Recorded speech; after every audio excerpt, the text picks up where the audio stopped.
আজ জম্মু কাশ্মীরে প্রধানমন্ত্রী নরেন্দ্র মোদী অপারেশন সিঁদুরের পর প্রথমবার তিনি যাচ্ছেন কাশ্মীরে। কাশ্মীরবাসীর জন্য উপহারের ডালি প্রধানমন্ত্রী নরেন্দ্র মোদীর।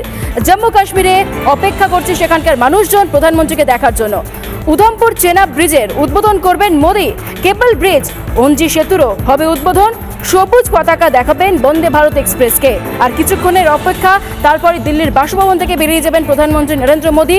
কাটরায় 46,000 কোটি টাকা দিয়ে তৈরি হয়েছে এই সমস্ত ব্রিজ, আর সেই প্রকল্পেরই শিলান্যাস রয়েছে আজকে। কাটরাতেই জনসভা রয়েছে প্রধানমন্ত্রী নরেন্দ্র মোদীর। কি বলেন অবশ্যই সেদিকে নজর থাকবে। তবে আর কিছুক্ষণের অপেক্ষা, তারপরেই তিনি দিল্লির বাসভবন থেকে বেরিয়ে যাবেন জম্মু কাশ্মীরের উদ্দেশ্যে। অপারেশন সিঁদুরের পর এই প্রথমবার তিনি কাশ্মীর যাচ্ছেন। কাশ্মীরের মানুষের জন্য তিনি উপহারের ডালি সাজিয়েছেন। উদ্বোধন করবেন বিশ্বের উচ্চতম রেল সেতুর। উধমপুরের চেনাব ব্রিজের উদ্বোধন করবেন নরেন্দ্র মোদী। কেবল ব্রিজ অঞ্জি সেতুরও হবে উদ্বোধন। সবুজ পতাকা দেখাবেন বন্দে ভারত এক্সপ্রেসকে। রিপাবলিক বাংলা।